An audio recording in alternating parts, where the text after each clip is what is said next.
하나님을 생각하고 기도합니다.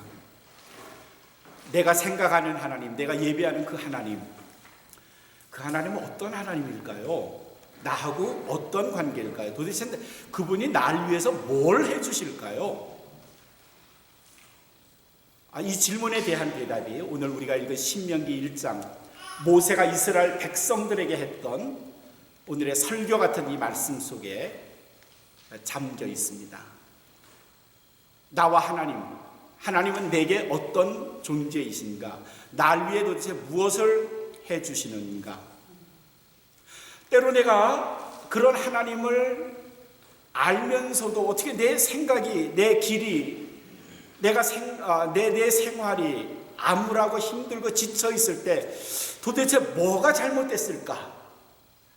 이 문제에 대해서도 모세는 오늘 지적해 주십니다.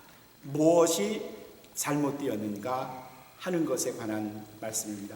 오늘 우리가 성가대가 찬양했던 이 곡의 이름은 쉘이라는 분이 작곡한 아주 유명한 곡입니다. 사랑의 내 왕 내 목자, 영어 제목은 The King of Love, My Shepherd is. 사랑의 왕이신 그 하나님은 어떤 분이신가? 내 목자는 어떤 분이신가? 이런 질문이 바로 이 노래의 대답이고, 이 찬양이 오늘 설교에 아주 많은 대답을 주는 오늘 본문과 같은 그런 찬양이기도 합니다. 하나님은 내게 어떤 하나님이신가? 오늘 신명기 1장은 이스라엘 백성들이 지금 상당한 위기에 처해 있을 때 이스라엘 백성들에게 모세가 한 말씀이에요. 12명의 정탐꾼을 앞으로 가고자 하는 가나안 땅에 보냈어요. 모세가. 하나님이 모세를 통해서 이스라엘 백성들을 이집트의 노예 생활에서 이끌어 인도하셨잖아요. 우리가 말하는 엑소더스입니다. 그렇죠? 대탈출이에요. 그렇게 해서 출애굽을 했는데, 그럼 하나님이 그들을 어디로 보내실 건가? 젖과 꿀이 흐르는 가나안 땅으로 보내시겠다 약속하셨어요. 그래서 12명을 추려서 그 젖과 꿀이 흐르는 땅을 가보게 했어요. 미리 스파이를 보내서 그 땅이 어떤 곳인가 가게 했어요. 12명이 갔다가 오고 나서 보고를 했는데 그들 한결같이 대답하기를, 야, 그 땅은 정말 풍요로운 땅이다. 멋진 곳이다. 정말 농사 지어도 엄청나게 소득을 얻을 수 있고 우리 백성들이 잘 살 수 있는 곳이다. 모두들 다 기뻐했어. 이까지는. 근데 그 다음 말이 이제 문제예요. 근데 거기는 거인들만 살더라. 이 한마디에 이스라엘 백성들 모두가 좌절했어요. 아니 어쩌자고 하나님은 우리를 이까지 오게 하시고 이제 그곳에 가게 할 텐데, 그곳의 사람들, 그 거인들을 상대로 우리가 어떻게 싸우라고? 그 아낙 사람들, 거인들을 상대로 우리는 싸울 수가 없는데 도대체 어쩌자가 이까지 오게 하셨어? 진퇴양난이죠. 앞으로 갈 수도 없어요. 거인들 때문에. 뒤로 갈 수도 없어요. 애굽 사람들 때문에. 그러면 사막에서 우리를 굶어 죽게 만드시는 하나님이신가? 이렇게 미래를 걱정하고 두려워하고 모세를 향해서 그리고 하나님을 향해서 원망하는 이스라엘 백성들에게 하신 말씀이 오늘 우리가 읽은 신명기 1장 29절에서 33절까지예요.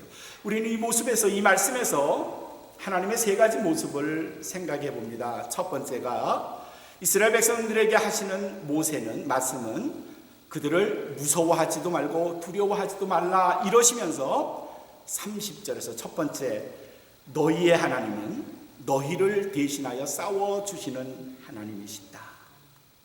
너희 앞서 행하시는 여호와 하나님께서는 애굽에서 너희를 위하여 너희 목전에서 모든 일을 행하신 것 같이, 이건 출애굽할 때의 상황을 지금 이야기하는 거예요. 야, 너희가 애굽에서 그 강한 군대 앞에서 벌벌 떨고 있을 때 하나님이 어떻게 너희를 이곳까지 오게 하셨니? 해방시켜 주셨니? 그거 한번 생각해봐라. 너희가 그것을 목전에서 목도하지 않았니? 너희가 직접 경험했잖아. 그런 것 같이 이제도 너희를 위하여 싸워주실 것이다. 싸워주시는 하나님, 날 대신해서 싸워주시는 하나님, 이스라엘 백성들을 대신해서 싸워주시는 하나님. 그래, 너희가 갈 가나안 땅에 아낙 자손들 거인들이 있다 치자. 그들을 두려워하니? 애굽 군대도 물려치신 하나님께서 그 아낙 자손들을 두려워해서 너희를 못 가게 하실 것 같으니? 하나님이 그렇게 무책임하신 분이실까? 하나님은 그 아낙 자손들까지도 대신해서 싸워주시는 하나님이야. 세상이 거친 파도 같다고 우리가 이렇게 표현해요. 하루하루 살기가 힘들다고 말해요. 뭐 힘들죠. 근데 그 거친 파도를 우리는 내가 싸우는 게 아니고요, 우리 하나님이 날 대신하여 싸워주시는 줄로 믿습니다. 오늘 찬양에서 우리 이경종 목사님이 불러주신 그 독창 부분이 주 나와 함께 하시니 늘 두려움이 없네. 두려움이 없어요. 주께서 나와 함께 하시는 그 말은 주께서 나를 대신하여 싸워주시기 때문에 내가 두려워할 게 없어요. 나의 하나님은 어떤 하나님이야? 나의 목자신데 그 목자는 양같이 연약한 나를 대신하여 싸워요. 생각해 보세요. 늑대가 왔어요. 이리가 왔어요. 근데 어느 목자가 양에게 너 가서 이리하고 싸워. 야, 가서 물어뜯어. 그런 목자가 있어요? 자기 양에게 너 가서 저 늑대하고 한번 싸워볼래? 아이고, 엉터리죠. 나쁜 목자죠. 시편 23편 우리가 잘 아는 말씀, 다윗의 노래, 그의 찬양에서 여호와는 나의 목자시니, 그 목자는 날 대신하여 싸우세요. 그 막대기와 십자가로 날 대신하여 싸우시는 하나님, 주 나와 함께 하시니 나 두려움이 없네. 아멘. 두려움이 없어요. 왜냐하면 하나님이 날 대신하여 싸워주시기 때문이죠. 출애굽기 17장에 이스라엘 백성들이 르비딤이라고 하는 골짜기를 통과할 때예요. 이스라엘 백성들의 직업이 다 뭐였는가 하면 노예들이었어요. 노예들이에요. 목수도 있고요, 석공도 있고요, 무거운 짐 나르는 사람도 있고요. 그러나 싸워본 경험은 거의 없는 노예 출신들이에요. 르비딤 골짜기를 지나가고 있어요. 그 지역의 주인은 아주 군사적으로도 힘으로도 아주 센 아말렉 사람들이었어요. 그 사람들과 싸우면 도저히 승산이 없어요. 노예들과 잘 정비된 군대와의 싸움에서 이길 재간이 없어요. 하나님이 그렇게 두려워 떠는 이스라엘 백성들 모세에게 나가 싸워라. 모세야, 넌 손을 높이 들면 그 손이 나를 향하면 내가 너를 도와주리라. 아말렉 군사와 싸울 때 모세가 손을 높이 들었더니 이스라엘 백성들이 백전백승하는 거예요. 손이 무거워서 힘을 내렸더니 이스라엘 백성들이 쫓겨가고 패전하는 거예요. 모세 옆에 있던 아론과 훌이 그의 손을 강제로 높이 들어서 힘을 보탰더니 이스라엘 백성들, 노예 출신들이 아말렉 군사를 물리쳤더라. 아멘. 이스라엘 백성이 아말렉을 물리친 게 아니라 더 정교하게 말한다면, 더 상세하게 말하면 하나님께서 이스라엘 백성들의 힘이 되어 주신 거예요. 아멘. 하나님이 날 대신하여 싸우신다 그러셨어요. The fortress all my God. 나의 주님은 나의 산성이시다. 마틴 루터가 했던 말입니다. 자기를 향하여 대적하는 많은 사람들, 종교개혁을 하고 있는데 너무 많은 사람들이 자기를 향하여 거세게 대항하고 힘하니까 마틴 루터가 힘이 든 거예요. 도저히 견뎌낼 수가 없었던 거예요. 그가 힘을 냈던 거는 내 주는 나의 산성이시니에요. 주께서 나를 대신하여 싸워주실 거라는 믿음 때문이에요. 사무엘상 17장에도 이런 비슷한 내용이 있어요. 이스라엘 백성들이 블레셋과 전쟁을 했어요. 블레셋이 거인의 출신들이에요. 싸울 수가 없어요. 근데 그 중에 가장 용맹하고 큰 사람, 이름하여 골리앗이라고 하는 대장이 나와서 이스라엘 백성들 앞에 칼을 휘두르는데 도저히 누구도 그를 당해낼 수가 없었어요. 이스라엘 백성들이 쥐죽은 듯 숨을 지키고 고개를 숙이고 있었어요. 골리앗이 큰 소리를 지져 나와라! 나와 한번 싸워보자. 이스라엘 백성들은 보나마나 패전의 주인공이 될 수밖에 없었어요. 그때 하나님이 한 번도 전투 경험이 없는 그저 양떼를 데리고 살고 있었던 다윗을 그곳에 보냈고요. 다윗에게 하나님께서 나가게 하셨고요. 용기를 얻은 다윗이 나갔고요. 아무런 갑옷 무기 가지고 나가지 않았고요. 그리고 담대하게 자기보다 한 키나 더 큰 골리앗을 향하여 외치죠. 사무엘상 17장 49절인가요? 말씀에 이런 내용이 있어요. 너는 칼과 창과 단창으로 내게 오지만 나는 만군의 주 여호와 내가 모욕하는 이스라엘 군대의 하나님의 이름으로 내게 간다. 많은 사람들이 다윗의 물맷돌이 골리앗을 이겼다고 생각하지만 다윗이 가지고 가는 건 물맷돌뿐만이 아니라 만군의 하나님 여호와 이스라엘 군대의 하나님의 이름으로 나갔고요. 그 이름으로 싸고요. 물맷돌을 던져서 이건 물맷돌이 아니고 여호와 하나님이야. 남들은 말하죠. 골리앗이 너무 커서 다윗이 이길 수가 없다. 그렇지만 저는 생각을 그렇게 하잖아요. 아니요. 골리앗이 너무 커서 물맷돌을 던지면 안 맞출 수가 없어요.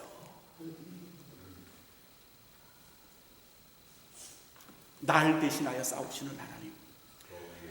힘들어요. 문제도 많아요. 살다 보면 하루하루 편지 받아보면요 그냥 막 짜증나고 화나는 일들 많아요. 때로는 유혹도 있어요. 싸워야 할 일들이 많아요. 다윗의 선언을 빌려볼까요? 만군의 주 여호와의 이름으로 주님 날 대신하여 싸워주십시오. My Lord is my fortress. 나의 주님은 나의 산성이십니다. 그 믿음 가지고 나가신다면 주님 날 대신하여 싸워주실 줄로 믿습니다. 31절에서 두 번째로 모세는 이스라엘 백성들에게 이렇게 하나님을 소개합니다. 너희의 하나님은 너희를 품어주시고 안아주시고 그리고 너희를 아들처럼 여기실 거야. 너희가 광야에서도 당하였거니와 당했다는 말은 다른 말이에요. 경험했다 하는 말이에요. 광야에서도 너희가 당하였거니와 광야에서도 너희가 경험했지 않니? 뭘 경험했겠을까요? 사람이 자기 아들을 아는 같이 너희 주 여호와께서 여호와 하나님께서 너희의 행로 중에 너희를 아느사 이곳까지 이르게 하시지 않았느냐. 이스라엘 백성들이 지난 걸어왔던 발자국을 보면요 도저히 먹을 수도 마실 수도 없는 상황, 척박한 황야 그 사막을 건너왔거든요. 한번 봐라. 도대체 니네가 한 게 뭐가 있어? 하나님이 이스라엘 백성들을 이집트에서 끄집어냈을 때 너희 먹을 거 얼마나 가져왔니? 이틀이면 없어졌잖아. 마실 물이 있었어? 없었잖아. 하나님께서 무리방울을 반석을 깨서 물을 먹이게 하시고 너희에게 아침마다 하늘의 양식으로 먹게 하시고 고기가 먹고 싶다고 해서 메추리를 갖다 주시고 너희를 안으셔서 이곳까지 이르게 하신 하나님. 마치 아비가 자기 자식 자기 아들을 안음같이 이렇게 하겠어요. 오늘 불렀던 우리 찬양 사랑의 왕 내 목자의 그런 가 있었어요. 두 번째 페이지쯤에 되죠. 내 주를 멀리 떠나 방황하고 있을 때 주께서 내 손을 잡아주시고 나를 그 품에 안아주시고. 저는 사실 찬양 연습하면서 이 대목에서 막 그냥 눈물이 났어요. 내가 하나님 품을 떠나서 방향이 없이 갈 때 주께서 나를 그 팔로 잡아주시고 나를 안아주시고 그 품에 안아주시고. 우리 하나님 멋진 하나님이세요. 품어주시는 하나님, 보호해주시는 하나님. 이스라엘 백성들이 하나님을 원망할 때 하나님 우리 도대체 어디로 가죠?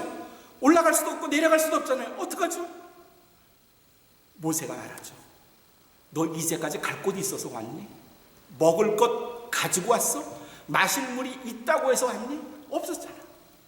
갈 곳 없었잖아. 근데 하나님께서 너희의 먹을 것, 갈 곳을 다 이미 알고 해 주셨잖아요.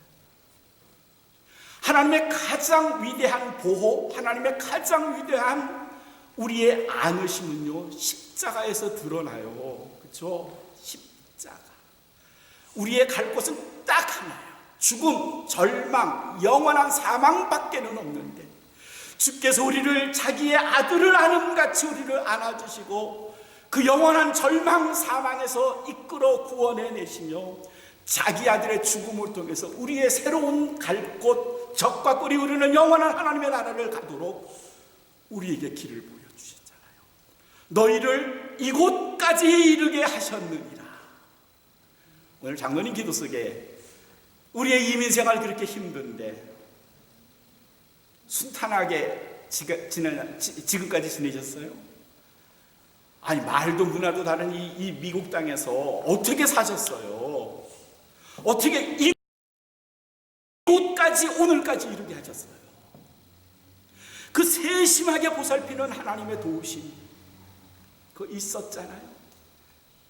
시편 46편 1절에서는 하나님을 환난 중에 만날 도움 이렇게 말했어요. 환난 중에 만날 도움, 그게 우리의 하나님이세요. 그래서 기도할 이유가 있어요. 왜냐하면 그분은 환난 중에 만날 도움이시기 때문에. 그래서 그분을 향해서 노래해야 할 이유가 있어요. 허드슨 테일러라고 중국 선교에 일생을 바친 분이 있어요. 19세기 중반에 1856년에 중국으로 22살 나이에 갔어요. 22살 젊은 나이에 자기의 평생을 하나님께 바치겠다고 했고 중국으로 간 거예요. 아버지는 감리교 목사님이셨어요. 중국에 갔어요. 도대체 선교를 하고 그렇게 기도하고 준비를 많이 했건만 열매가 안 맺히는 거예요. 좌절해서 하나님 날 어쩌자고 이곳에 보내셨던 거죠. 그러면서 어느 날 묵상하다가 그가 읽은 말씀이 히브리서 13장 5절 말씀이에요. 히브리서 13장 5절 내가 과연 너희를 버리지 아니하고 과연 너희를 떠나지 아니하리라. 허드슨 테일러 그 선교사님이 그 말씀을 어떻게 읽었어요? 내가 과연 허드슨 테일러 너를 버리지 아니하고 과연 내가 너를 떠나지 아니하리라. My son Hudson 아마 이러셨을 거예요. 힘을 나와 함께 하시는 하나님, 나를 이곳까지 이르게 하신 하나님, 나를 오늘까지 이르게 하신 하나님. 우리가 기도하는 하나님은 바로 그런 하나님이세요. 세 번째 하나님의 성품에 대해서 33절에서 이야기하고 있어요. 33절에서 소개하는 하나님은 어떤 하나님일까요? 같이 한번 그는 너희 앞서 행하신다. 너희보다 앞장서서 너희보다 몇 걸음 더 앞에 서서 너희의 갈 곳을 정하시고 너희의 장막 칠 곳을 정하시고 찾아보시고 밤에는 아무것도 보이지 않지만 불로 낮에는 구름으로 우리의 행할 길을 우리에게 지시하신 분이다. 지시하신 자라. 우리보다 몇 걸음 더 앞서 나가시는 거예요. 우리보다 미래를 더 생각하시고 준비하신 하나님. 창세기 22장에는 아브라함이 99에 얻은 아들 이삭을 하나님께 제물로 바치는 장면이 나와요. 하나님, 야, 너 이삭 나한테 바칠래?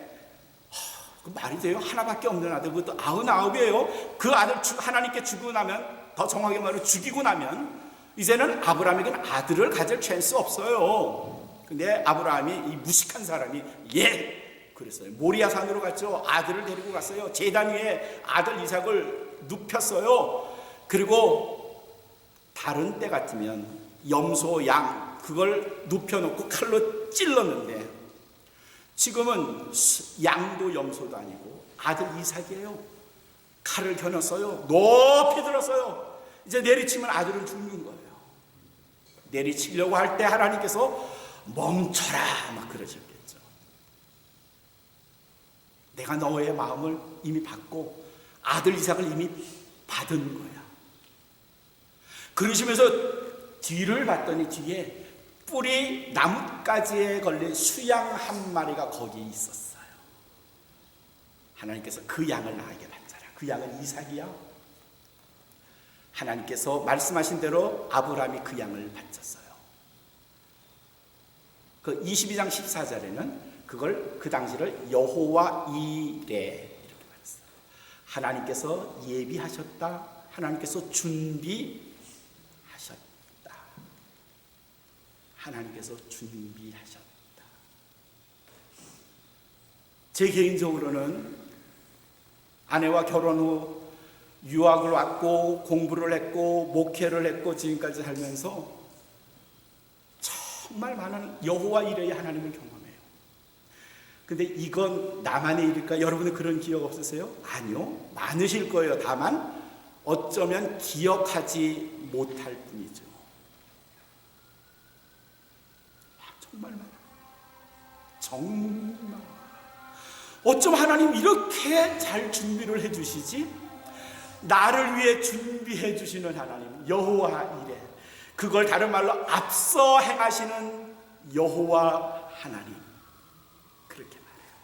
출애굽기 2장에는 이제 막 3달 지난 100일밖에 되지 않은 모세 그 조그만 핏덩어리를 버려야 할 모세의 어머니 요게벳의 심정이 담겨 있어요. 데리고 있자니 이 이집트 군대가 발견하면 아들을 죽일 것 같고, 그래서 하는 방법이 갈대 상자에 아들 모세를 띄워서 나일강에 보내는 거예요. 그 길은 하나님께 운명에게 맡기고, 그래서 요게벳이 잘 만든 갈대 상자에 아들 모세를 집어넣고 자기의 딸 미리암, 모세의 누나죠, 미리암과 함께 아들아 잘, 내 동생 잘 가, 꼭 살아야 해 보냈어요.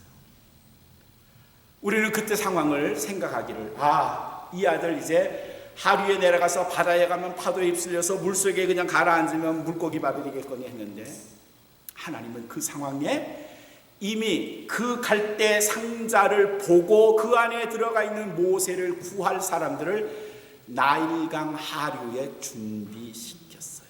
이집트의 공주 핫셉슈트 공주와 그의 하녀들이 그날 물가에서 놀도록 하나님은 정하셨고, 그리고 그 상류에서 모세를 떠나는 날을, 그 시간을 정확하게 일치시켰어요.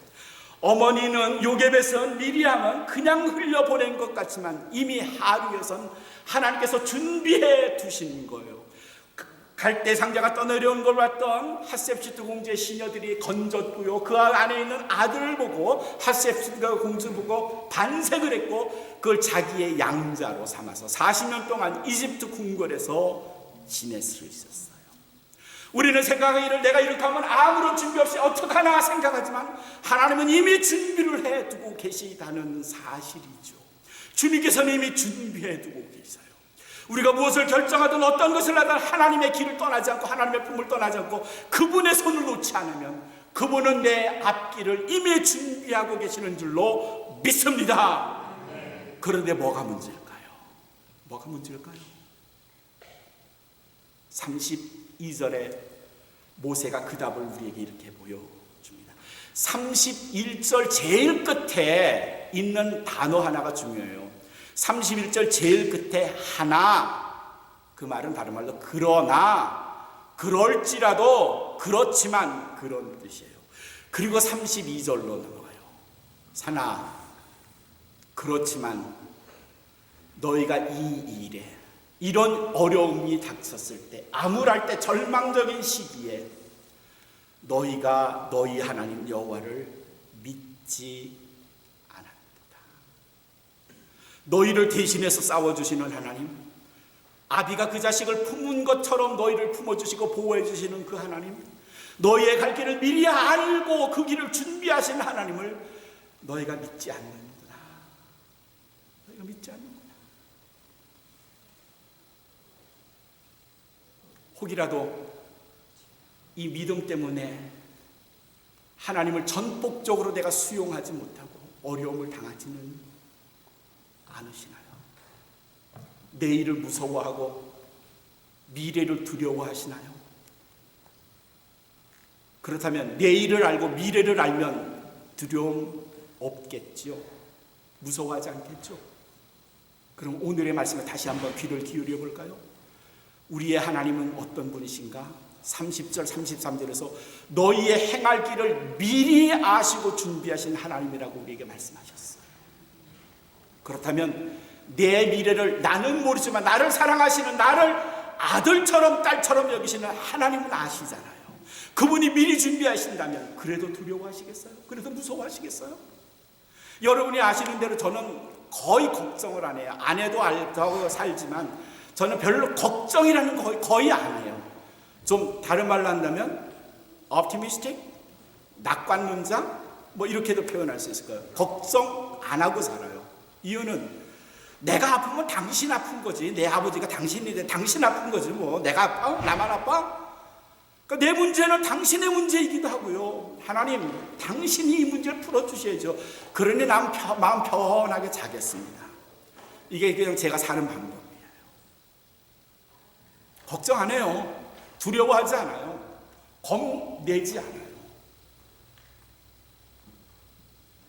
그분이 내 일을, 내 갈 길을 정하시고 인도하시고 예비하신다는 믿음만 확실하다면 사랑하는 성도 여러분, 두려워하지 마세요.